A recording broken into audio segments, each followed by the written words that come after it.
Welcome back to AU Family Channel, and thank you so much for being here. It truly means the world to have you as one of our loyal listeners.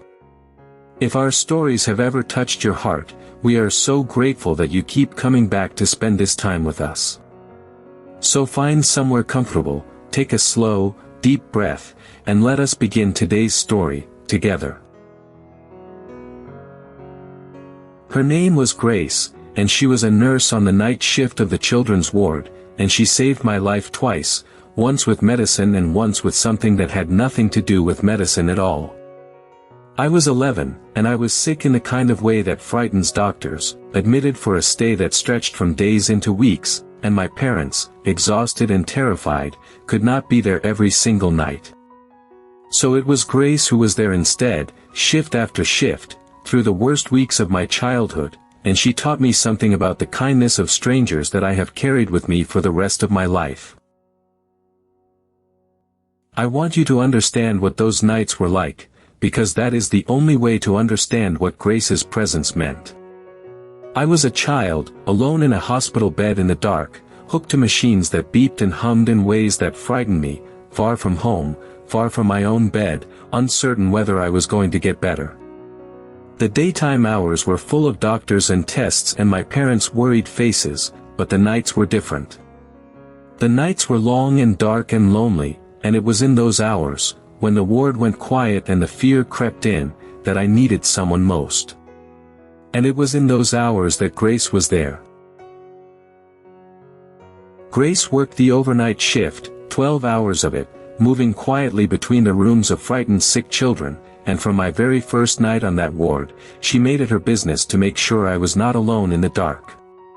She would come in during her rounds, not just to check my vitals and adjust my machines, but to sit, just for a few minutes, and talk to me, or just be present, so that the terrifying silence of the hospital at 3 in the morning had a human voice in it.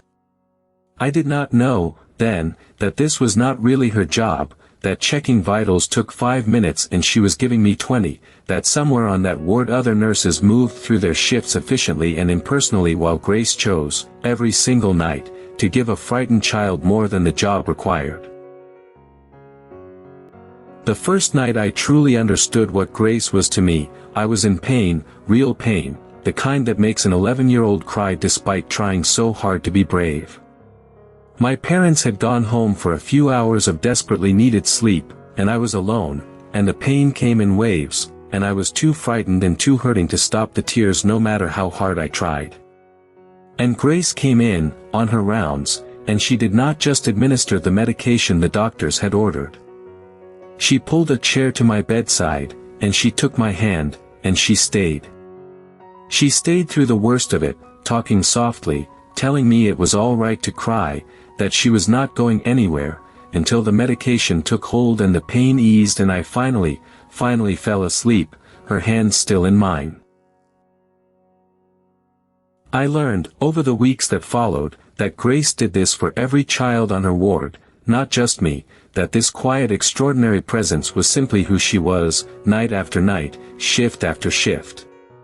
She had a gift, a way of making a sterile frightening hospital room feel, for a few minutes, like somewhere safe, somewhere human, somewhere a frightened child could rest. She knew all our names, and more than our names, she knew what frightened each of us specifically, what we missed from home, what made us brave and what made us afraid. She carried the weight of a dozen sick children's fears every single night, and somehow she never let that weight show, never let her own exhaustion or grief bleed into the calm, steady comfort she gave to each of us.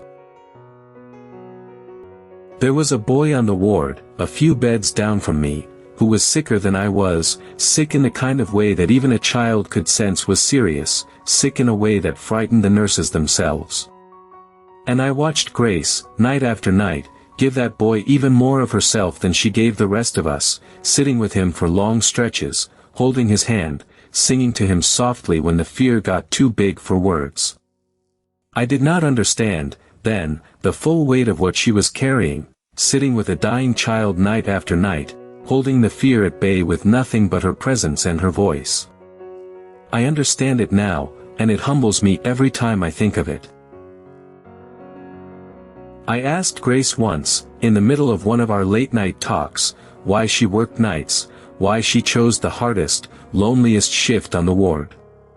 And she told me that the night shift was when children needed her most, because the daytime was full of family and doctors and distraction, but the night was when the fear came, when the darkness pressed in, when a sick child most needed someone who would not leave. She said she had chosen nights on purpose, years before, because she understood that medicine treats the body but someone has to treat the fear, and she had decided that she would be the one who did that, in the hours when it mattered most. I was 11, and I did not fully understand what a sacrifice that was. I understand it now. The weeks I spent on that ward were the hardest of my young life, weeks of tests and treatments and uncertainty, weeks when I did not know if I was getting better, weeks when the fear of not knowing was almost worse than the illness itself. And through all of it, Grace was the constant, the steady presence in the dark hours, the one who made the nights bearable when everything else felt like it was falling apart. My parents did everything they could, and I will always be grateful for their love and their exhausted devotion. But there is a particular loneliness in the hospital night that only someone who is there, in the room, in the dark, can heal. And Grace healed it, for me and for every child on that ward, night after night, without ever asking for anything in return. I remember a night when my fever spiked badly, when the machine started beeping in ways that frightened even the adults, when doctors were called and my parents were called and everything became a blur of urgency and fear. And in the middle of all that chaos, I remember Grace's voice, steady and calm, cutting through my terror, telling me exactly what was happening and why, holding my hand while the doctors worked, staying exactly where I could see her even as everyone else moved fast and frightened around us. She was the still point in the storm, the person whose calm I could hold on to when everything else felt like it was spinning out of control. I do not remember what the doctors said that night. I remember Grace's hand, and her voice, and the fact that she did not let go. As the weeks went on and I finally began to improve, Grace's presence became less about crisis and more about companionship, about the quiet friendship that had grown between an exhausted, kind nurse and a frightened, lonely boy. She brought me books during her rounds, things she thought I would like. She remembered small details I had mentioned in passing, my favorite color, the name of my dog at home, the show I missed watching, and she would ask about them, weeks later, proving that she had truly been listening, that I was not just a patient to her but a person. In a hospital where I sometimes felt like a collection of symptoms and test results, Grace made me feel, every single night, like a whole human being who mattered. I want to tell you about the night I was finally told I could go home, because Grace was there for that too, and her reaction taught me something about the particular kind of love a caregiver can have for the people they care for. When the doctor told my parents and me that I was well enough to be discharged, I remember looking for Grace, wanting to tell her, and finding her in the hallway, and watching her face light up with a joy so genuine, so complete, that it took my breath away. She hugged me, this nurse who had held my hand through pain and fear for weeks, and she cried, actual tears, of pure happiness that a child she had cared for was going home well. I realized, in that moment, how much of herself she had given to my recovery, how invested she had been, not because it was her job, but because she had come to love me the way you love someone you have fought for. Leaving that hospital was one of the happiest days of my childhood, and it was also, strangely, one of the hardest, because it meant saying goodbye to Grace, to the woman who had become, in the space of a few desperate weeks, one of the most important people in my young life. I remember hugging her in the hallway, this near stranger who had held my hand through the worst nights of my childhood, and feeling a grief mixed in with all the joy of going home, the grief of leaving behind someone who had given me so much and who I might never see again.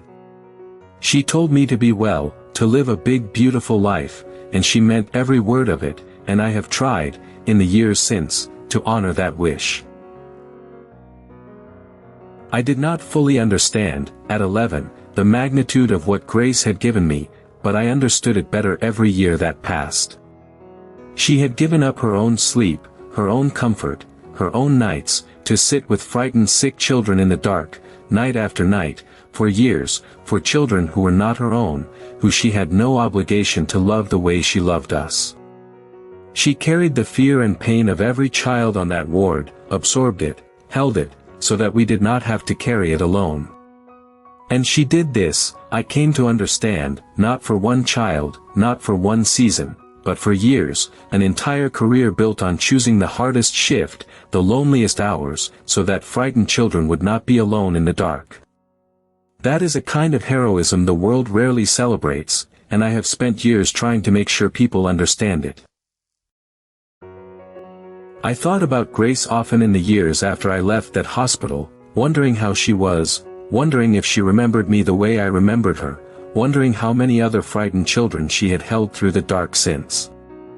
And I understood, as I grew older, that this was probably the nature of her gift and also its cost, that she gave herself so completely to each child on her ward that she must have carried dozens, maybe hundreds, of us in her heart over the years, each of us mattering to her the way I had mattered, each departure from that ward, whether to home or to something worse, taking a piece of her with it. I do not know how a person does that, gives that much of themselves over and over, for years, without breaking. I think about the strength that requires, and I am in awe of it. There is a particular moment I return to often, a night near the end of my stay, when I could not sleep despite the medication, when the fear that I might never fully be well again crept into the dark and would not leave me alone. And Grace came in on her rounds and found me awake, and instead of just checking my chart and moving on, she sat down, and she asked me what was wrong, and I told her, haltingly, the fear I had not said out loud to anyone, not even my parents. And she did not brush it off, did not offer empty reassurance. She listened, fully, and then she told me the truth as she understood it, honestly, gently, in a way that respected me enough not to lie to a frightened child. And somehow, her honesty was more comforting than any false reassurance could have been. She trusted me with the truth, and that trust healed something in me that platitudes never could have touched. I learned from Grace that comfort is not the same as false reassurance, that the deepest kindness is sometimes simply being honest, and present, and willing to sit with someone in their fear instead of rushing to make the fear go away with words that are not quite true. She never told me everything would definitely be fine, because she did not know that, and she respected me too much to lie. What she told me, instead, was that whatever happened, I would not face it alone, that she would be there, in the dark hours, for as long as I needed her to be. And that promise, honest and limited and real, comforted me more than any false certainty could have, because I believed it completely. She never once broke it. Years later, as an adult, I went back to that hospital, on an anniversary of sorts, just to see it again, to walk those hallways as someone who was well and whole and grown. And I asked, at the front desk, almost on impulse, whether a nurse named Grace still worked there, not really expecting anything, so many years had passed. And she did. She was older, her hair more gray, but her eyes were exactly the same, and when I told her my name, and reminded her of the boy I had been, I watched recognition dawn slowly and then completely across her face, and she said my name, and she started to cry, right there in the hallway, and so did I, two people who had shared some of the hardest and most important nights of my childhood, finding each other again years later. I sat with Grace that day, in a hospital cafeteria, and we talked for hours, and I finally got to tell her, as an adult, what her presence had meant to that frightened 11-year-old boy all those years ago. I told her about the nights she had held my hand through pain. I told her about the honesty that had comforted me more than any false reassurance ever could have. I told her that I had thought of her often, in the years since, and that some part of the person I had become was shaped by the kindness she had shown a stranger's frightened child, simply because it was her calling to do so. And Grace listened, and cried, and told me that hearing this, knowing that her work had mattered this much to even one of the hundreds of children she had cared for, was one of the great gifts of her career. We had healed each other, in that cafeteria, across all those years. I asked Grace, that day, how she had done it, how she had given so much of herself, night after night, year after year, to children who were not her own, without it breaking her, without the accumulated weight of all that fear and pain crushing her under its weight. And she thought about it for a long moment, and then she said that it had, in some ways, changed her, that she had learned to hold both the joy and the grief of the work at once, that she had lost children she loved deeply and celebrated children who went home well, sometimes in the same week, and that she had learned, over the years, to let each child matter completely while she was with them and then to release them, with love, when their time on her ward ended, whatever the ending was. It was, she said, the only way to keep doing the work for so many years without it destroying her. I do not know if I could learn what she has learned. I am in awe that she has. Grace told me something that day that I have carried with me ever since, about why she chose nursing, and specifically why she chose the night shift with children. She said that when she was young, she had been sick herself, hospitalized for a frightening stretch, and that a nurse, on the night shift, had held her hand through the worst of it, the way she later held mine. And she had decided, lying in that hospital bed as a child, that she wanted to be that person for someone else one day, that she wanted to be the hand in the dark, the voice that says you're not alone, for other frightened children the way that nurse had been for her. She had spent her whole career paying forward a kindness that had been given to her, and I understood, hearing this, that I was part of an unbroken chain of caregivers, one frightened child at a time, passing forward a comfort that never runs out no matter how many times it is given.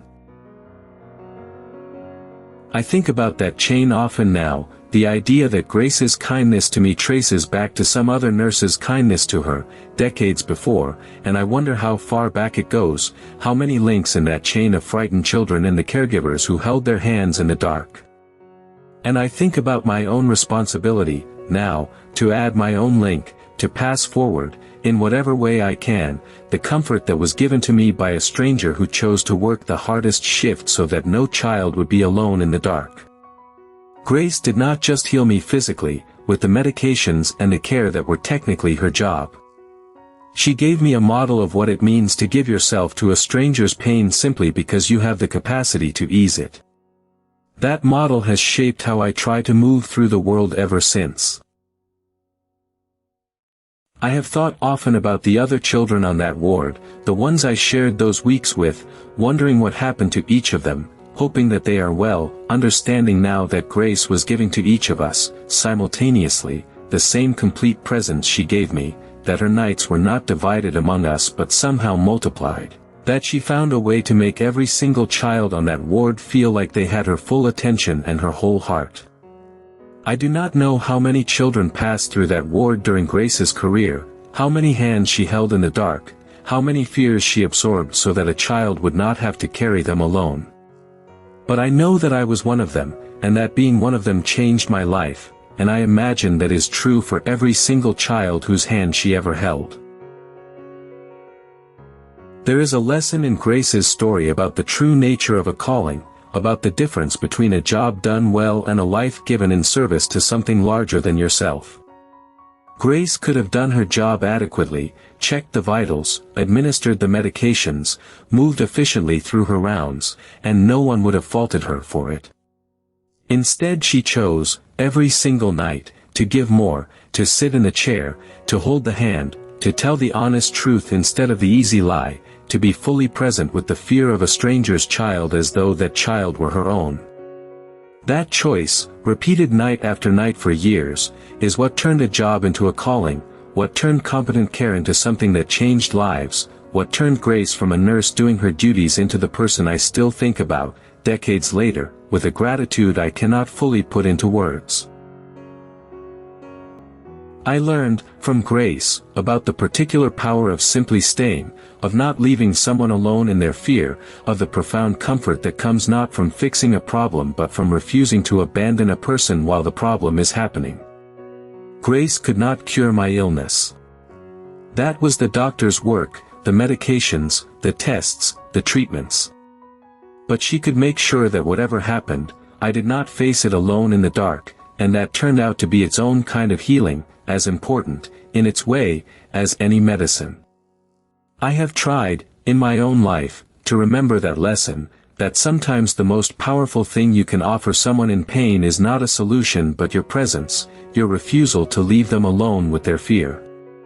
Grace taught me that. It has changed how I show up for the people I love. I want to say something about the cost of what Grace does, because I do not think it is fully understood or fully honored, the toll of choosing, year after year, to sit with frightened and sometimes dying children through the darkest hours of the night. She does not get to go home unaffected. She carries every one of us with her, the joy of the ones who went home well and the grief of the ones who did not, and she does this shift after shift, year after year, for a paycheck that does not begin to reflect what she actually gives. Grace is, by any honest accounting, one of the great unsung heroes I have ever known, and there are thousands like her, working the loneliest shifts in hospitals everywhere, giving frightened strangers' children a hand to hold in the dark. I do not think we honor them enough. I try, in whatever small way I can, to honor Grace enough for both of us. I asked Grace, near the end of our long conversation in that cafeteria, whether she was ever afraid, working the shift she worked, giving so much of herself to children whose outcomes she could not control. And she said something I have never forgotten. She said that of course she was afraid, every single time, that fear was simply part of loving people whose fate she could not guarantee. But she said she had made a choice, years ago, to let the fear make her more present rather than less, to let it deepen her care rather than make her guarded, to love each child fully despite the uncertainty rather than protect her heart by loving less. That, she said, was the only way to do this work honestly, to accept the fear and love anyway. I think about that choice often, the courage it requires, the way she made it new every single night for an entire career. Grace is retired now, and I have stayed in touch with her in the years since we found each other again, and I have watched her enjoy a well-earned rest after a lifetime of giving herself to strangers' frightened children. And every time we speak, I am reminded of the debt I owe her, a debt I can never fully repay because it is not the kind of debt that repayment can settle. What she gave me, in those weeks on that ward, was not a service I paid for. It was a gift, freely given, born from her own choice, years before, to become the hand in the dark for children who needed one. I try to repay it, not to her directly, because she wants nothing from me but my well-being, but by trying to be, in my own life, in my own way, a hand in the dark for someone else who needs one. I learned so much from Grace about what it means to truly care for another person, but the deepest lesson was this, that the smallest acts of presence, repeated with consistency and love, can become the largest gifts a person can give. She did not cure me. She did not perform some dramatic heroic act that saved my life in a single moment. She simply showed up, night after night, and sat, and held my hand, and told me the truth, and made sure I was never alone in the dark.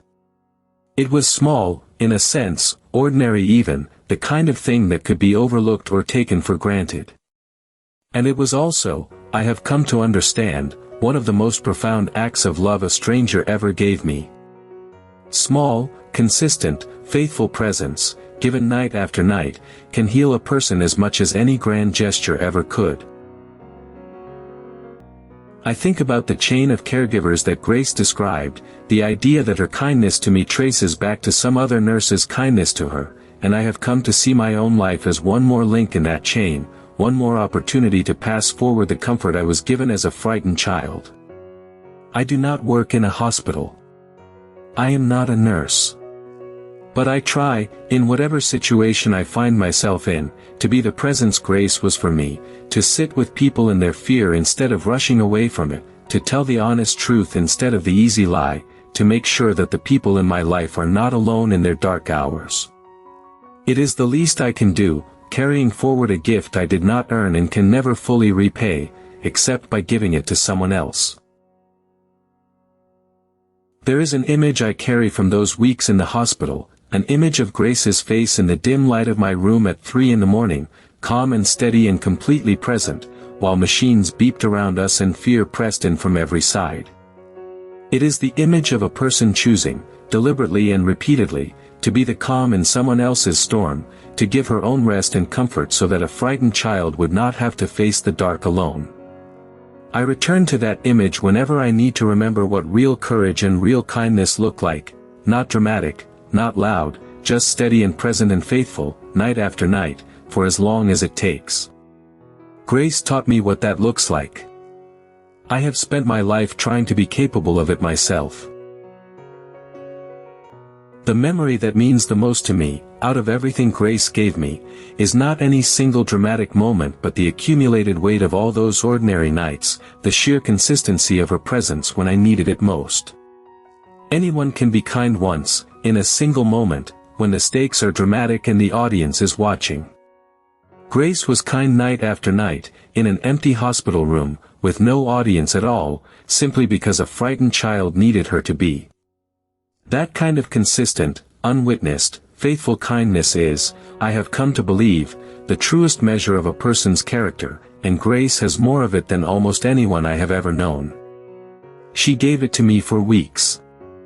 She gave it, I imagine, to hundreds of children over the course of her career. That is not a small thing. That is an extraordinary life. I asked Grace once, in our long reunion conversation, if she had any regrets about the career she had chosen, the sacrifices it had asked of her, the sleepless nights and the grief of the children she could not save.